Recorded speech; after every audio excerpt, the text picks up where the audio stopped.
Oke, kita mestinya akan live sebentar lagi. Ini saya masih menunggu dari tim teknis untuk menginformasikan apakah kita sudah bisa mendapat linknya atau tidak. Hopefully sebentar lagi kita bisa mendapat linknya untuk teman-teman yang masih menunggu untuk bergabung. Saya akan segera menginformasikan linknya. Dan yang sudah bergabung, selamat bergabung. Mohon maaf hari ini agak terlambat karena ada sedikit kesulitan teknis yang kita akan coba usahakan untuk tidak terjadi lagi di kemudian hari. Tapi semoga yang sekarang ini kita bisa berjalan dengan baik. Saya sedang berusaha melihat di tool saya live sosmednya supaya saya juga bisa mengikuti dan bisa memandu teman-teman. Oke, sepertinya linknya sudah ada. Yeay. Saya akan segera menginformasikan linknya. Kita sudah yang live. Sudah bergabung, selamat bergabung. Mohon maaf hari ini agak terlambat karena ada sedikit kesulitan teknis yang kita akan coba usahakan untuk tidak terjadi lagi di kemudian hari. Tapi semoga yang sekarang ini kita bisa berjalan dengan baik. Oke. Saya sedang berusaha sorry ya, ini ada sedikit kemudian hari kesalahan supaya saya bisa. Oke, I think we're all set. What a day. Oke, selamat bergabung semua teman-teman anggota komunitas Yayasan Busur Emas dan juga para partisipan yang lainnya. Senang semuanya sudah bisa bergabung hari ini di Facebook fanpage Yayasan Busur Emas. Kita akan segera memulai sesi kita pada hari ini yang berjudul keterampilan coaching sesuai standar internasional dari ICF. ICF adalah International Coach Federation yang membawahi profesi coach ataupun profesi coach yang melakukan jasa coaching di seluruh dunia. Baik di US yang dimana dia berkedudukan maupun di negara-negara lain di dunia ini termasuk di Indonesia. Di Indonesia ada sekitar 100 lebih sedikit coach yang sudah tersertifikasi oleh ICF. Jadi saya tidak sendirian, sebenarnya di Indonesia ini ada cukup banyak coach yang sudah tersertifikasi. Selamat malam, ini saya menyapa dulu Ibu Lianawati dan juga ada Ibu Marta, ada Mas Alan, ada Ibu Shuli, ada Ibu Ili. Selamat malam semuanya, Ibu Teti. Senang hari ini teman-teman bisa bergabung. Dan semoga acara hari ini bisa bermanfaat buat teman-teman semua yang mengikuti acara kita. Oke, tanpa berlama-lama karena kita memang sudah agak sedikit telat tadi, saya akan memulai saja acara kita seperti biasa. Untuk teman-teman yang mungkin baru pertama kali bergabung, saya akan memperkenalkan dulu visi misi dari Yayasan Busur Emas. Visi dari Yayasan Busur Emas dan juga misinya dari Yayasan Busur Emas, teman-teman sebenarnya bisa lihat di website kami di Yayasan Busur Emas, www.busurmas.com. Di situ berbagai keterangan tentang Busur Emas dapat dilihat. Oke, selamat malam Ibu Holly, selamat malam Ibu Dini, selamat bergabung. Ada JM Sims. Karena namanya hanya tertulis JM Sims, not sure apakah ini Ibu Angelica atau bukan. But anyway, welcome. Glad to have you, all of you in here. Dan sekali lagi kita akan mulai dengan visi misi Yayasan Busur Emas. Visi Busur Emas adalah sebuah dunia di mana setiap orang belajar menjalani pemulihan emosional dan berkembang.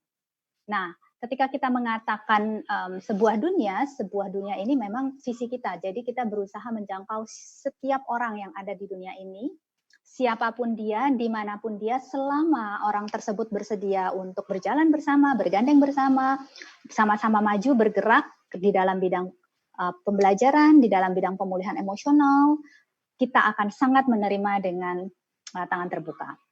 Jadi kita tidak memilih-milih untuk bisa bekerja sama, siapapun yang mau bekerja sama kita terima. Kita tidak pernah menolak siapapun yang mau bekerja sama. Dan untuk misi kami, kalau teman-teman nanti bisa dilihat di screen juga, misi kami adalah bersama Anda, kami membawa layanan berkualitas terkait coaching, counseling, dan juga pembelajaran ke siapapun di muka bumi ini. Ketika kami berkata bersama Anda, itu sekali lagi menggambarkan spirit tersebut, bahwa kita dalam maju ke depan, dalam move forward, Busur Emas selalu membuka diri untuk bekerja sama. Kita tidak pernah menutup diri dalam hal bekerja sama. Makanya di dalam kalimat misi kami pun kita selalu mulai dengan kata bersama Anda. Dan kata layanan berkualitas itu menjadi kata yang penting dan merupakan nafas di Busur Emas. Kenapa? Karena kita ingin apapun yang kita lakukan itu berkualitas. Termasuk talk show yang kita lakukan walaupun free, kita tetap berusaha supaya itu berkualitas. Apapun yang kami lakukan, kami ingin itu mempunyai value dan give value untuk semua orang yang berinteraksi dengannya. Jadi itu adalah spirit dari Yayasan Busur Emas. Dan ketika kita mengatakan coaching, counseling, learning, itu merupakan fokus dari Busur Emas, apapun yang kami lakukan pasti terkait itu. Dan hari ini kita membahas terkait salah satu dari itu, yaitu coaching. Dan terkait itu pula, kita akan segera memulai, tapi sebelumnya satu informasi lagi, just very quick information, pada awal bulan Juni, kita akan mengadakan training whole person coaching, yang akan diadakan dalam 3 hari, pukul 7 malam sampai 9 malam, 3 hari berturut-turut. Teman-teman yang ingin mendalami coaching, silahkan bisa mendaftarkan diri ke acara tersebut ke nama-nama yang sudah tertera di brosurnya. Kita akan mendalami whole person. Whole person ini adalah suatu pendekatan yang melihat dimensi-dimensi dalam diri manusia dan bagaimana kita mencoba mengakses aspek-aspek dari berbagai dimensi tersebut. Jadi kita berusaha dalam Busur Emas, training-training kita bukan training-training theoretical. Jadi kita berusaha hal-hal praktis. Jadi langsung, oke, kita punya 3 dimensi, dimensinya apa saja. Kemudian aspek dari masing-masing dimensi, aspeknya apa saja, dan bagaimana mengakses itu semua secara dengan pendekatan coaching. Itu yang akan kita lakukan di dalam training whole person coaching. Jadi silahkan bila teman-teman ingin mendalami lebih lanjut, kita bisa berinteraksi lebih lanjut nanti di dalam training tersebut. Oke, kita akan segera mulai dengan keterampilan coaching. Kita akan lihat dulu coaching itu sebenarnya apa. Kata coaching sendiri sebenarnya mulai dari, kalau dirunut-runut ya, pertama kalinya, akar katanya kan coach. Coach itu pertama kali ada kata coach dalam bahasa Inggris. Coach itu adalah menggambarkan suatu alat transportasi sebenarnya untuk membawa dari suatu tempat di mana kita berada ke tempat yang kita inginkan. Itu yang menggambarkan kata coach. Kalau dulu itu bentuknya kereta kuda, kalau dilihat secara historical kata coach tersebut. Kemudian berkembang menjadi bus dan juga kereta, dan akhirnya berkembang menjadi orang, karena ternyata tidak cuma membawa dari satu tempat secara geografis, tapi ternyata coach ini juga bisa membawa dari suatu tempat secara positional, secara psychological, dari satu titik ke titik yang lainnya. Jadi sekali lagi, coaching itu adalah suatu proses yang membawa orang dari titik di mana ia berada saat itu, current situation, membawanya kepada titik di mana orang itu ingin berada. Jadi orientasinya selalu ke depan kalau kita ngomongnya coaching, tidak melihat ke belakang. Tapi selalu bagaimana saya bisa move forward, bukan move on, tapi move forward. Nah, di dalam proses inilah ada dari titik di mana saya berada sekarang untuk mencapai ke titik di mana saya ingin berada, disitulah terjadi yang namanya coaching support. Dan saya berani berkata bahwa setiap orang tanpa terkecuali itu maksudnya tentunya dengan pemahaman ada batas usia, karena coaching itu biasanya kita hanya bisa lakukan ke usia 12 tahun ke atas. Tapi terlepas dari orang itu ada di mana selama dia berusia 12 tahun ke atas, latar belakangnya seperti apa, dia sangat bisa untuk di coaching. Dan setiap orang dalam setiap keadaan akan mendapat benefit untuk ketika dia di coaching. Saya pribadi pun sudah mendisiplin diri saya selama beberapa tahun terakhir ini untuk selalu di coach. Dulu waktu awal-awal saya meng-hire seorang coach 2 minggu sekali. Kemudian tahun lalu saya tingkatkan frekuensinya menjadi seminggu sekali.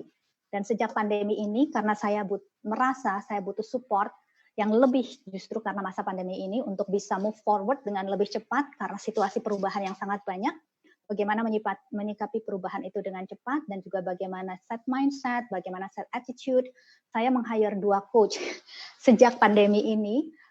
Jadi saya ada 2 coach dengan 2 orang yang berbeda. Satu coach khusus untuk mensupport saya dalam memproses mindset dan attitude saya. Satu coach lagi untuk menolong saya berproses dalam hal memikirkan strategi-strategi dan rencana-rencana pengembangan ke depan, termasuk perubahan-perubahan yang bisa dilakukan di Busur Emas. Jadi talk show ini dan juga banyak perubahan yang terjadi di Busur Emas itu adalah hasil proses saya bersama dengan coach saya. Karena saya ingin walk the talk. Saya nggak ingin bilang, oh semua orang akan mendapat manfaat loh dari coaching, but I never do that. Kalau saya tidak bisa walk my talk, saya pikir saya juga tidak berhak untuk meyakinkan orang lain untuk bisa melakukan itu. Dan karena saya walk my talk, saya bisa berkata dengan yakin bahwa truly, really, coaching itu bisa bermanfaat untuk siapapun. Dia bisa menolong orang untuk maju dengan lebih cepat mencapai apa yang ia inginkan. Dan kenapa saya hire coach? Karena saya tahu saya butuh orang lain yang bisa push saya further than I can push myself. Bukan berarti saya nggak bisa push myself, I can. Tapi dalam kondisi seperti ini di mana banyak hal yang perlu dipertimbangkan, banyak pressure, banyak tekanan, I need someone, I need support. Saya butuh support untuk bisa push myself further dari saya bisa push myself only. Jadi saya meng-hire juga jasa coach. Jadi sekali lagi, I can say confidently, saya bisa berkata dengan sangat confident, dengan sangat percaya diri bahwa coaching really works. Karena saya sudah merasakan manfaatnya sejak beberapa tahun yang lalu dan sangat merasakan manfaatnya di masa pandemi ini. Oke, jadi itu coaching, bahwa setiap orang pasti akan mendapat manfaat dari coaching. Tapi setiap orang ketika mau mendapat manfaat dari coaching has to work for that. Artinya coaching itu bukan saya datang dari seorang coach, bukan adalah orang yang saya datang dari tempat yang lebih tahu, lebih ahli, dan saya akan mengimpartasikan pengetahuan, mengimpartasikan keahlian, nggak seperti itu coaching. Jadi kalau kita lihat di dalam Johari Window, kalau teman-teman ingat, khususnya teman-teman yang bergabung di sesi yang bersama Alex Krapov beberapa minggu yang lalu, itu kita bicara tentang Johari Window. Bagaimana kita secara manusia pasti punya 4 komponen pengetahuan. Ada hal-hal yang memang kita ketahui dan orang lain juga ketahui. Ada hal-hal yang hanya kita ketahui, orang lain tidak ketahui, most likely itu adalah area yang kita nggak pengen memang orang lain ketahui, our hidden self. Ada area-area yang mungkin orang lain tahu, tapi saya tidak tahu. Nah, area inilah yang merupakan salah satu area di mana coaching dapat sangat menolong. Karena proses coaching, sekali lagi, bukanlah proses yang giving input, giving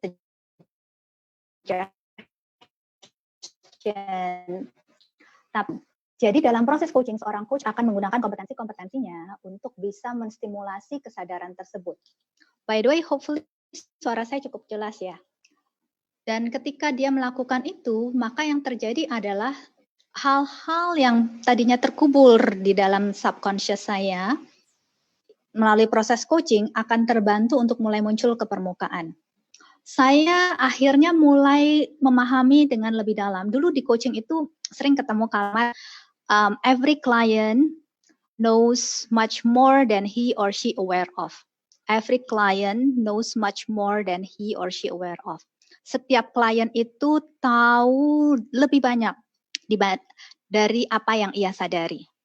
Karena sekarang ini dengan saya bekerja dengan 2 coach ya, jadi tiap minggu selalu ketemu 2 kali, tapi sekali lagi dengan coach yang berbeda. Saya mulai bisa memaknai itu dengan lebih konkret dan real, bahwa sesungguh-sungguhnya memang kita itu tahu banyak, tapi banyak itu tuh kita nggak sadari apa yang kita tahu. Disinilah coaching proses itu sangat menolong. Dan dengan demikian, ketika hal-hal yang saya sebenarnya sudah tahu tapi tidak saya sadari itu diangkat ke permukaan melalui proses coaching, maka saya bisa memproses hal tersebut karena itu sudah naik ke permukaan, sudah naik ke alam sadar saya. Dan dengan demikian saya bisa berpikir, menstrategikan, kemudian membuat rencana-rencana, membuat action plan karena saya sudah mempunyai itu di alam sadar saya. Jadi sekali lagi, coaching area bergeraknya di area yang sisi kanan, di area yang unknown kalau teman-teman lihat di layar teman masing-masing. Dan kemudian ada juga yang unknown. Unknown itu artinya awalnya saya tidak tahu dan juga mungkin orang lain itu tidak tahu, tapi bersama-sama kita bisa mengeksplor untuk membuat itu diketahui. Ya.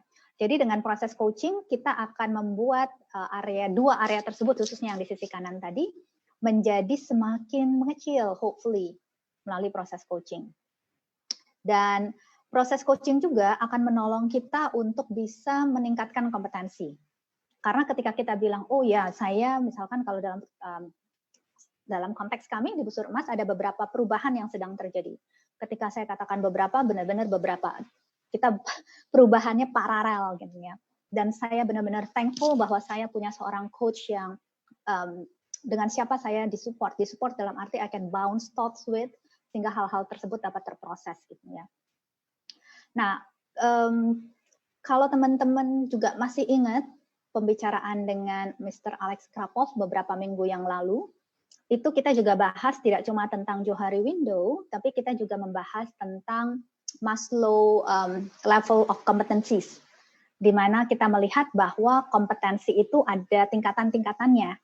Dan kita selalu mulai dari tingkatan yang paling bawah, yaitu kita tidak sadar bahwa kita tidak kompeten. Itu level yang paling bawah biasanya. Karena ya tadi, kita nggak sadar something that is unknown to us, kalau tadi balik ke Johari Window. Tapi ketika kita dibantu dengan proses coaching, maka kita akan bisa membuat itu menjadi sesuatu yang kita sadari. Jadi dengan kita menyadari itu, maka kita bisa memikirkan sekali lagi rencana-rencana, strategi-strategi, action plan yang akan kita lakukan terkait meningkatkan kompetensi tersebut. Karena membuat perubahan itu bukanlah sesuatu yang automatically happen. Itu takes a lot of time, butuh banyak eksperimen, a lot of energy, time. Ketika kita sedang membuat perubahan, speed is not the priority. Saya selalu bilang demikian. Ketika kita sedang membuat perubahan, the correct direction. Destinasinya itu adalah the priority. Kalau arahnya sudah tepat, arahnya sudah pas, maka kita bisa speed on. Tapi kalau kita mempercepat gerakan, tapi arahnya belum pas, percuma, karena kita bisa jadi salah arah. Jadi ketika kita sedang membuat perubahan, speed is not priority. The priority is how to set the right course. Bagaimana kita set the right direction. Nah, dengan proses coaching, sekali lagi ini akan menolong kita. Karena ketika kita bicara kompetensi biasanya kan terkaitnya skill ya. Definitely itu part of dari coaching. Karena kita akan diajak untuk melihat berbagai hal yang kita lakukan, dan kemudian dengan proses reflektif. Saya akan menggunakan kata reflektif. Dengan proses reflektif, kita melihat hal-hal tersebut. Kenapa saya waktu itu melakukannya demikian? How can I do it in another way that achieve better result? Hal-hal tersebut akan dibicarakan di dalam proses coaching. Tentu saja hal ini bisa kita proses sendiri. Tapi dalam pengalaman saya, ketika kita memproses ini sendiri, it takes much more time, butuh waktu yang jauh lebih panjang. Dan ketika saya punya counterpart dengan saya bisa bounce thoughts, itu justru mempercepat proses itu. Nah, disitulah speed matters.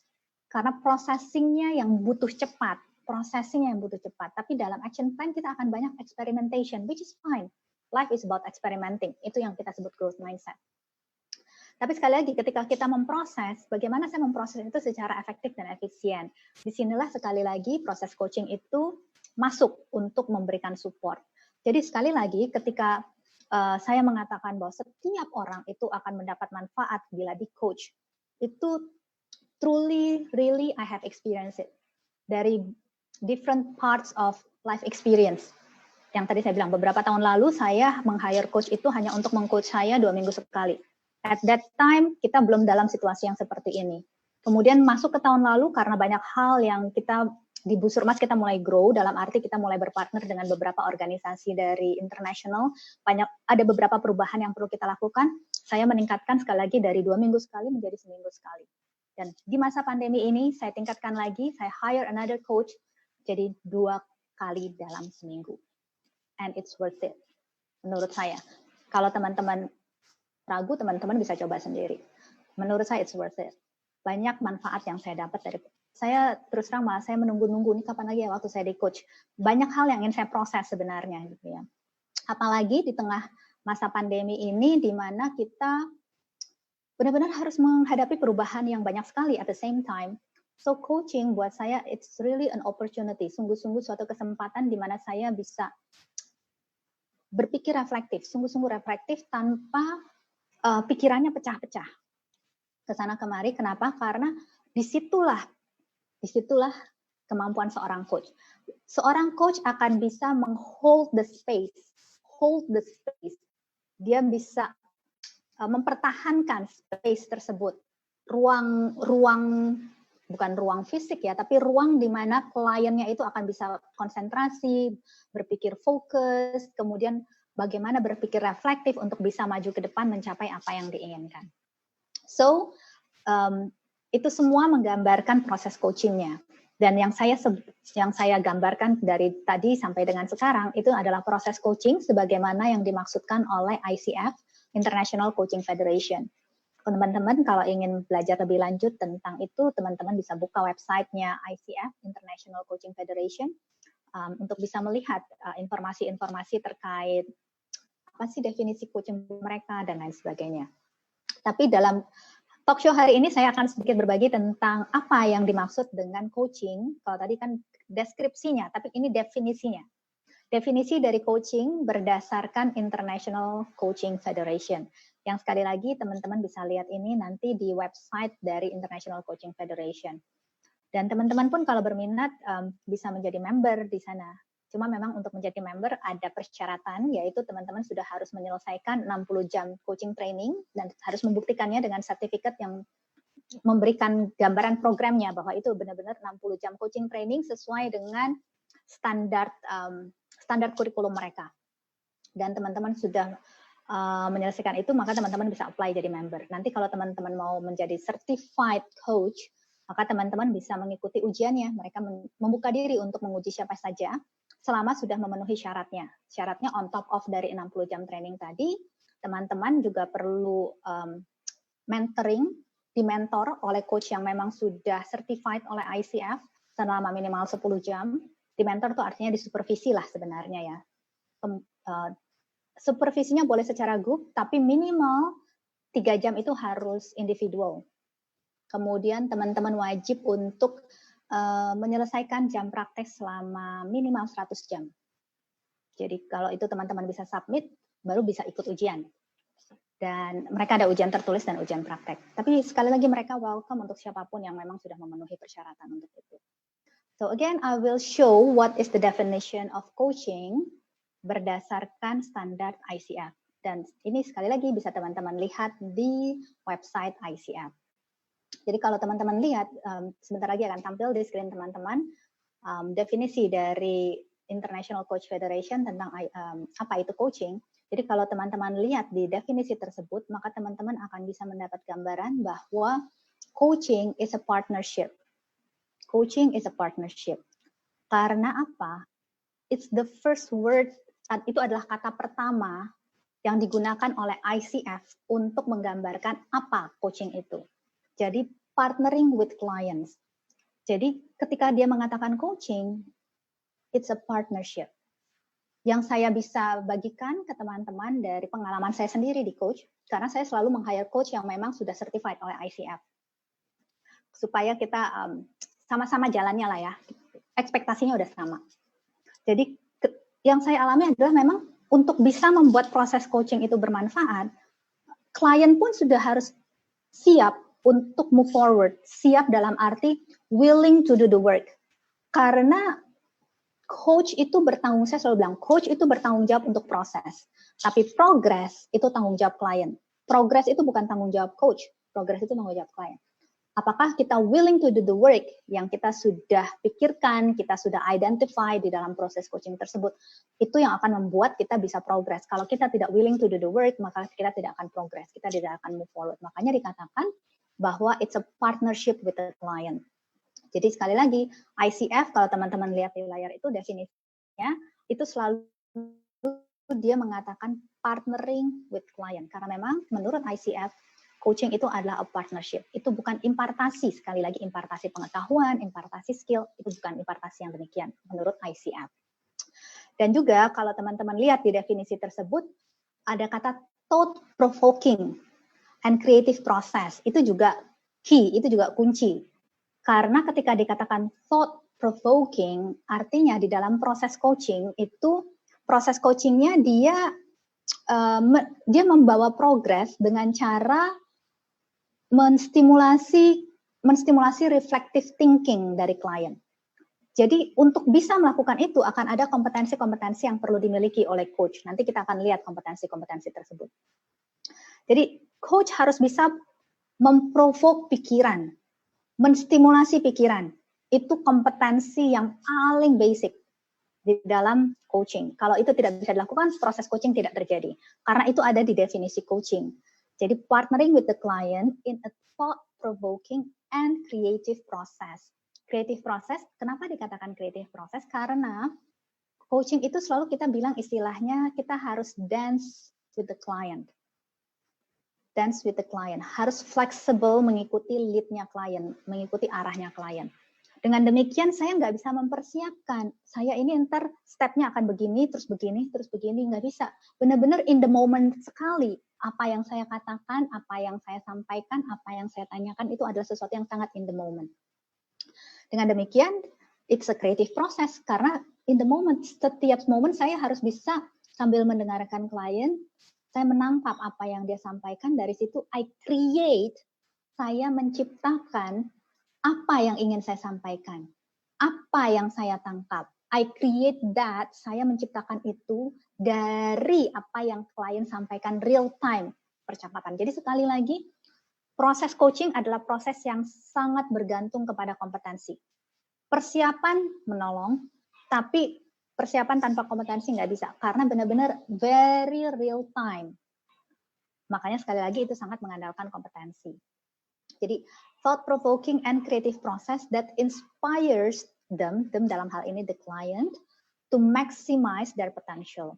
Jadi itu akan menciptakan inspirasi untuk bisa memaksimalkan potensi. Jadi selalu coaching itu bicaranya adalah memaksimalkan potensi. Coach at the end of the process akan selalu berusaha menstimulasi klien untuk memikirkan apa ya yang kira-kira klien bisa lakukan dengan potensi yang mereka punya, dengan resource yang mereka punya.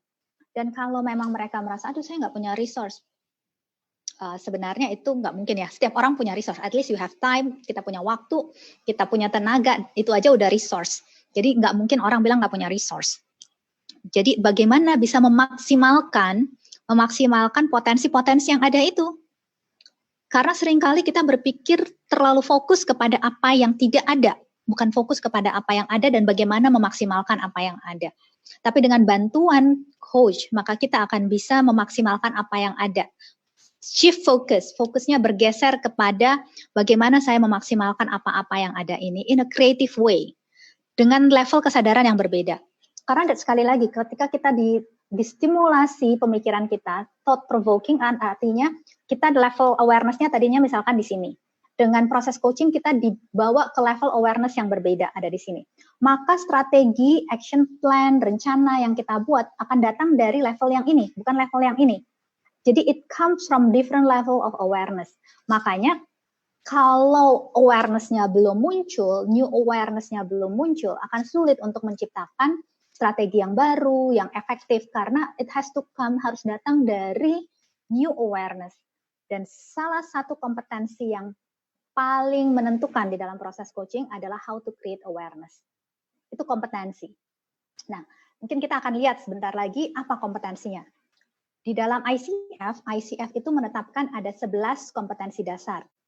Dan itu sudah ditetapkan selama bertahun-tahun. Jadi ini pun saya ambil dari websitenya International Coaching Federation. Sekali lagi kalau teman-teman berminat melihat lebih dalam, lebih jauh, teman-teman bisa melihat langsung ke website dari International Coaching Federation-nya. Di dalam International itu sekali lagi ada 11 kompetensi. Per tahun ini masih 11. Awal tahun depan rencananya mereka akan merevisinya menjadi 8. Ada beberapa yang di-combine, ada 1 atau 2 yang saya lupa. Tapi ada juga kompetensi baru yang ditambahkan. Jadi tidak cuma mengkombinasikan, tapi 8 itu ada yang ditambahkan baru. Tapi karena sampai dengan akhir tahun ini mereka masih stick kepada 11 dan rencananya akan diubah menjadi 8. Saya tetap stick kepada yang 11 dulu ya.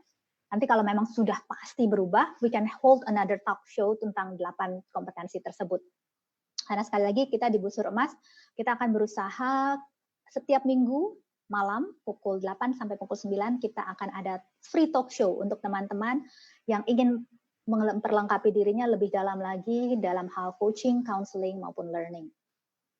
Jadi kita akan mulai dengan 11 kompetensi tersebut.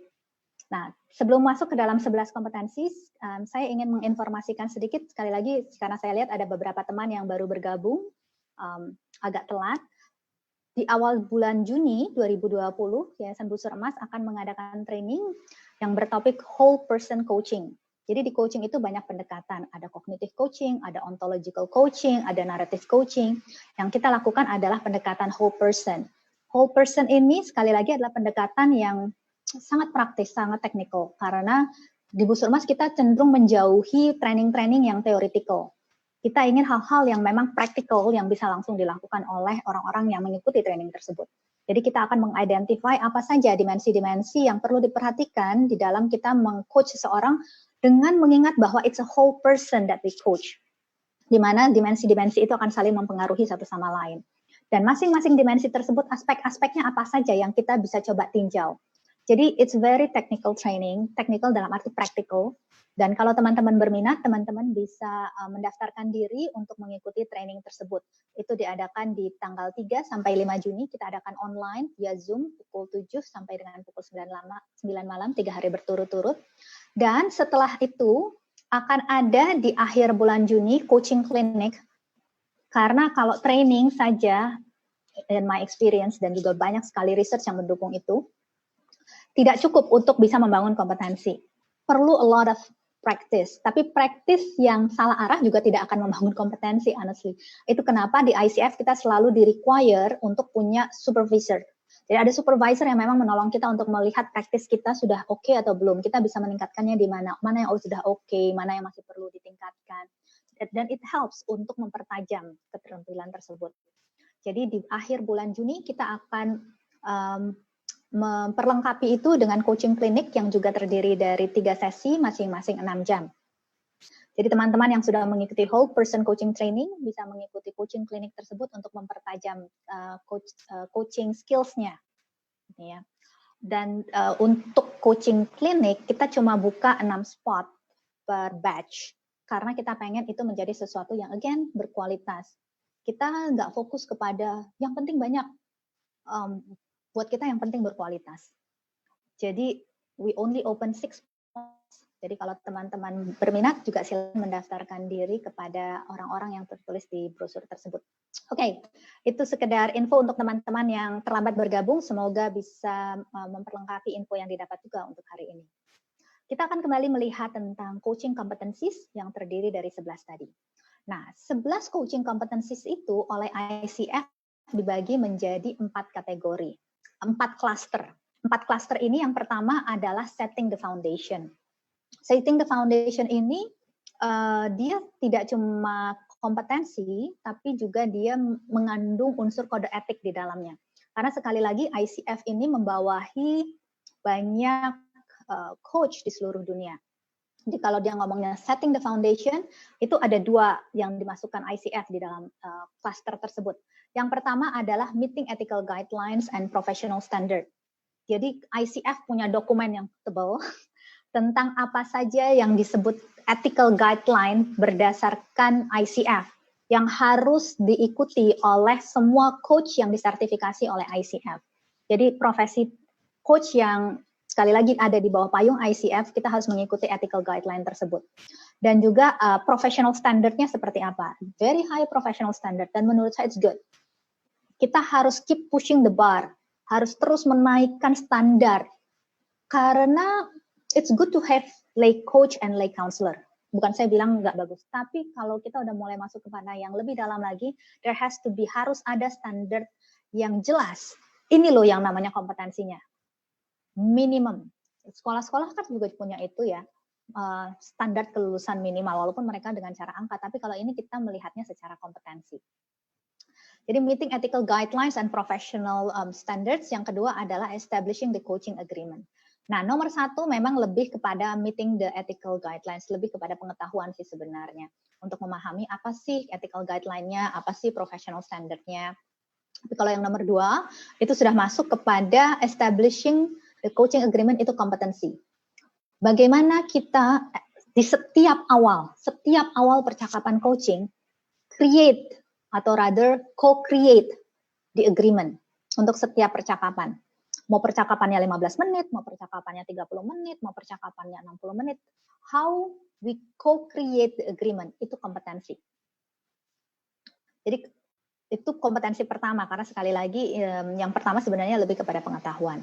Nah, cluster yang kedua, cluster kompetensi kedua berdasarkan ICF itu adalah co-creating the relationship. Bagaimana kita co-create? Co-create artinya kan ada dua pihak minimal ya. Kalau kita cuma sendirian kita akan create, tapi kalau co-create minimal dua. Nah, bagaimana saya dan klien, entah itu klien personal, entah itu klien yang grup, co-create the relationship, menciptakan hubungan. Karena sekali lagi kalau teman-teman ingat di definisi, it's a partnership. Dalam membangun hubungan pun it's a partnership. Nggak bisa saya aja yang berusaha membangun hubungan sebagai coach. Si klien pun juga perlu merespon itu. Kalau tidak terjadi partnership-nya. Makanya it's a partnership. Bagaimana kita co-create the relationship, itu ada dua kompetensi di bawah cluster ini. Yang pertama adalah establishing trust and intimacy. Itu kompetensi. Dan itu kalau kita nggak bilangnya itu kompetensi, that means itu sesuatu yang bisa dipelajari. Karena kalau itu tidak bisa dipelajari, itu nggak bisa jadi kompetensi. Itu nggak bisa jadi kompetensi. Itu akan menjadi bakat mungkin.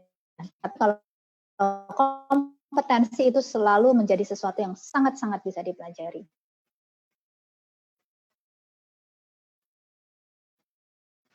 Kemudian yang ketiga,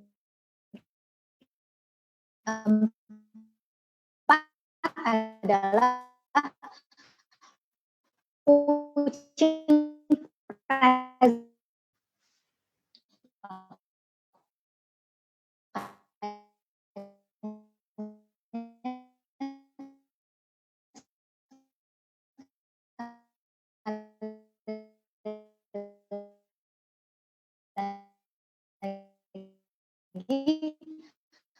perlu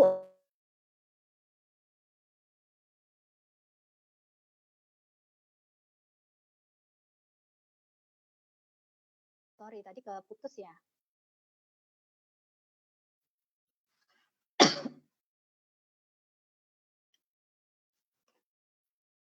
Oke, apakah suara saya sekarang masih cukup jelas?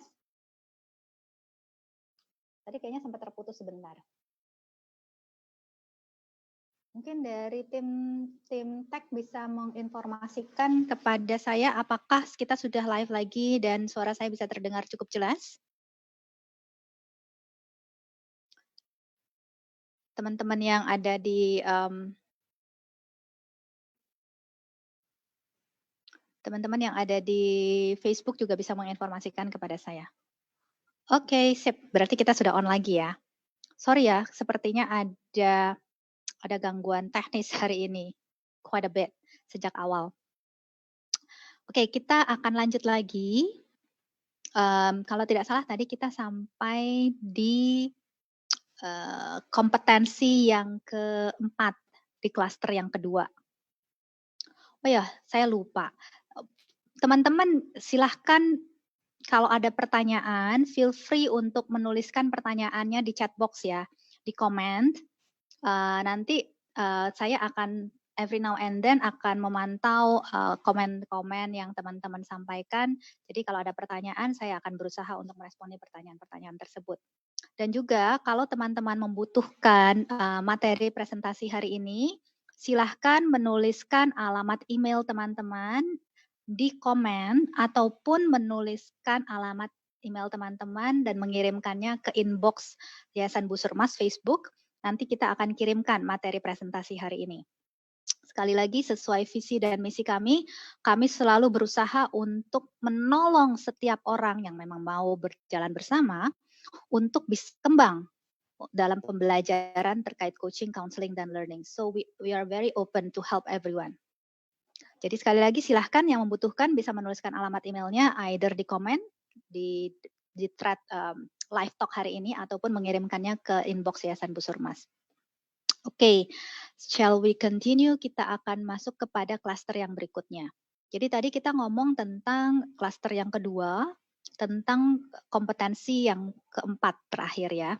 Nah, di kompetensi yang keempat itu kita lagi bicara tentang fully present. Nah, sekarang kita akan masuk kepada klaster yang ketiga. Klaster yang ketiga maupun klaster yang keempat di dalam coaching competencies. Dan itu sebenarnya klaster yang cukup banyak. Kalau teman-teman lihat setting foundation itu adalah ya setting the foundation, itu setting the foundation. Nah, klaster yang kedua dan klaster yang ketiga itu akan bicara tentang the spiritnya ada di situ, spirit dari coachingnya ada di situ. Jadi kalau ada empat klaster ya, empat klaster. Yang klaster yang pertama itu adalah foundation. Klaster 2 dan klaster 3 itu spirit coachingnya ada di sana. Kemudian nanti di klaster yang keempat itu adalah wrapping up-nya. Jadi the biggest chunk dari coaching itu adanya di klaster yang kedua dan klaster yang ketiga. Kalau kita bicaranya tentang kompetensi,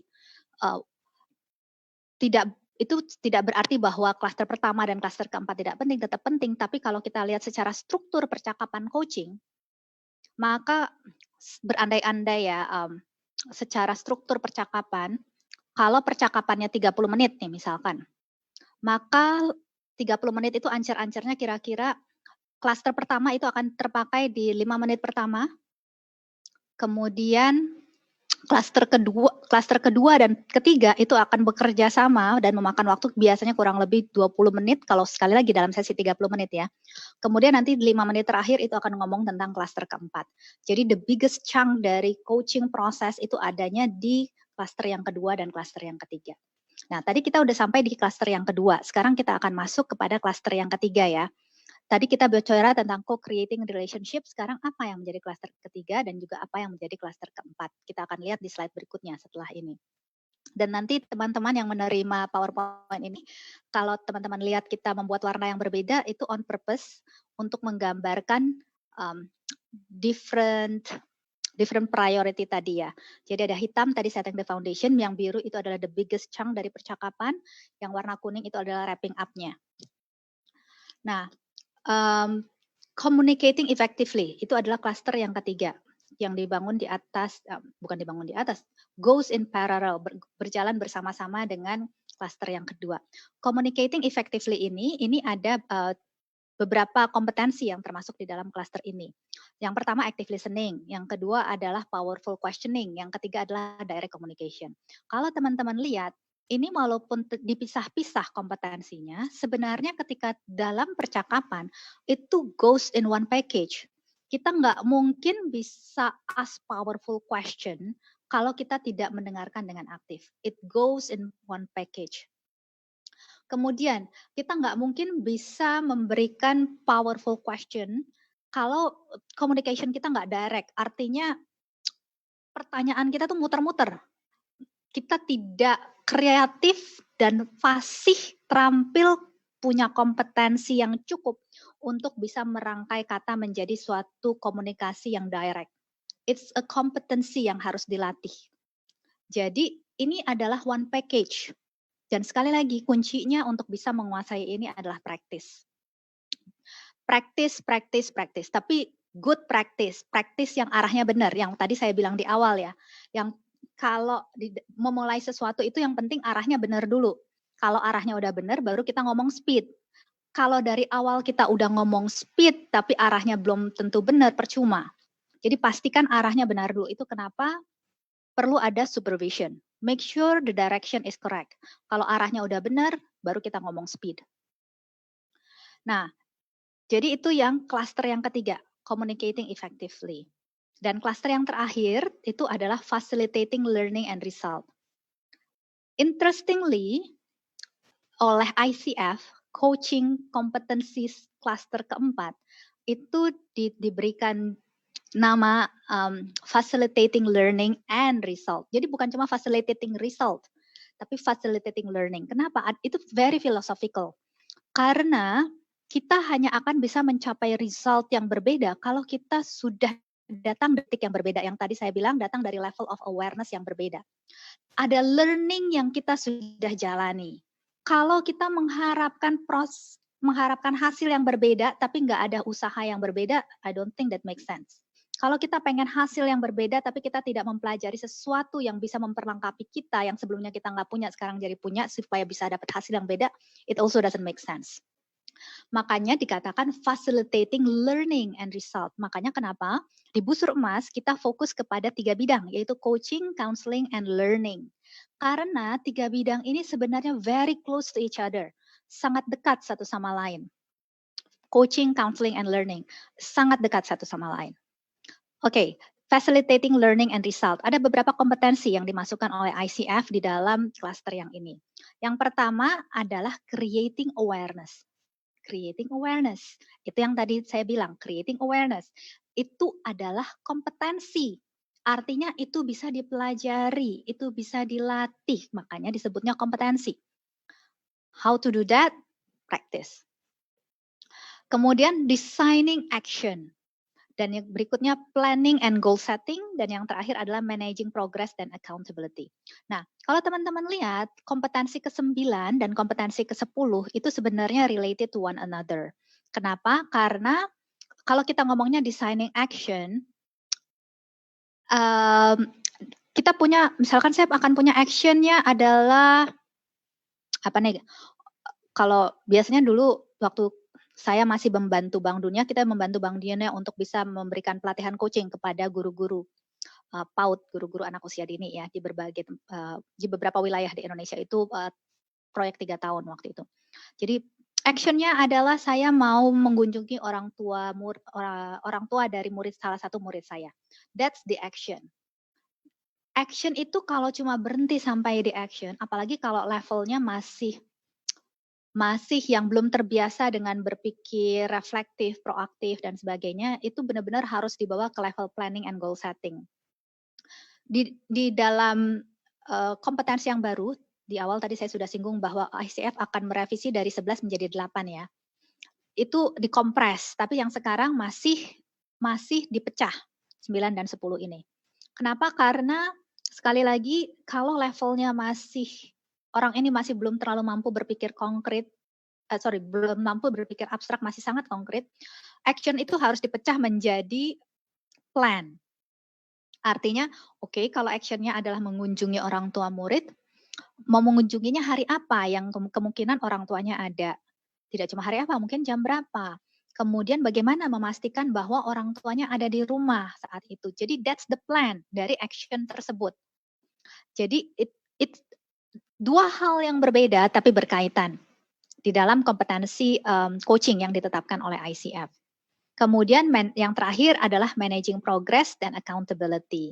Managing progress adalah bagaimana kita di dalam sesi ke sesi itu hold the client accountable. Artinya kalau kita hold the client accountable, kita akan tanya gimana kemarin rencananya kan mau mengunjungi, jadi atau enggak.